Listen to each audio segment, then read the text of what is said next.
రాజీనామా చేసిన వాలంటీర్ని తీసుకునే ప్రసక్తి లేదని నీటిపారుదల శాఖ మంత్రి నిమ్మల రామాయణ అన్నారు. ఈ సందర్భంగా ఎంతో మందికి దండం పెట్టి మరీ చెప్పాను, ఎవరు కూడా నా మాట వినలేదన్నారు.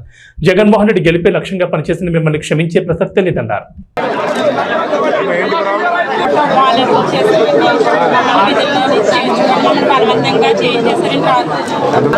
మరి మేము ఆ రోజు చెప్పాం కదా, ఇప్పుడు ఎవరు కూడా రాజీనామాలు చేయకండి, వీధి మీద పడకండి. జగన్మోహన్ రెడ్డి గారు 5 సంవత్సరాలు మీకు 5,000 రూపాయలు ఇచ్చి ఉపయోగించుకుని మీ జీవితాలు స్థిరపెట్టవలసిన వ్యక్తి రాజీనామాలు చేసి రోడ్డును పడేయమంటున్నారు. మళ్ళీ మేము వచ్చాక శాలరీలు పెంచుతాము, వ్యవస్థను కంటిన్యూ చేస్తామని చెప్పామా లేదా?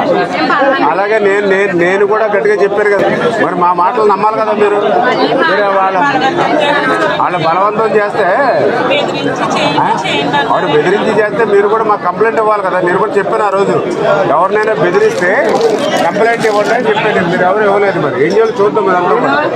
ఇంటింటికి వెళ్ళి ఏ వాలంటీర్ కనిపించింది నేను చెప్పాను. చెప్పినా కూడా మీరు ఎక్కడ కూడా కట్టలే కానీ అది ఏం చేయాలో చూద్దాం. మరి అంటే మాట్లాడారు ఇల్లూరా మీరా? ఏదమ్మా ఏంటండి, ఏమైంది? మీరు రిజైన్ చేసిన మీరన్నా మరి చేయకూడదు కదమ్మా. చాలా బలవంతం చేశారు. అదే ఎంత బలవంతం చేసినా ఎవరు బలవంతంగా ఎందుకు చేస్తారు? మీరు మిగిలిన వాళ్ళందరూ ఎందుకు చేయలేదు? మీరు ఎందుకు చేశారు? ఎలా కదమ్మా, ఇప్పుడు నాకు పాలకొల్లు నియోజకవర్గంలో 1600 మంది వాలంటీర్స్ ఉన్నారు. అందులో చేసిన నాకు తెలిసిందే 150-200 మంది చేశారు.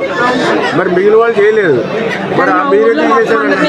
ప్రతి ఇంటికాడ కూడా వాలంటీర్ కనిపించగలలా చెప్పండి. నేను మెసేజ్ ఇచ్చాం.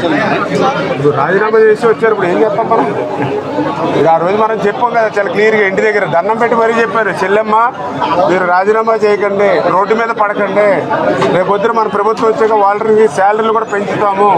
రేపు మళ్ళీ ఆ 10,000 రూపాయలు అందుకని మా ఇంటికి వచ్చి అన్నయ్య మీ ప్రభుత్వం నాకు 10,000 వచ్చింది, సంతోషంగా ఓ స్వీట్ ప్యాకెట్ పట్టుకుని రావాలి మీరు అని నేను అంత క్లియర్గా అర్థమయ్యే విధంగా చెప్పాను ప్రతి ఇంటి దగ్గర. చూసారు కదా నా వాయిస్ కూడా విన్నారు కదా.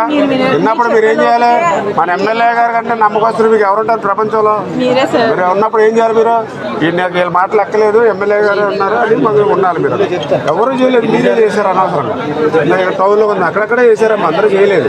ఇప్పుడు మీకులాగా స్టేట్లో చేసిన వాళ్ళు ఉన్నారు. అంటే ఇది పాలసీ మ్యాటర్. ఇది రాష్ట్రంలో ఏం చేయాలో ఆలోచిద్దాం.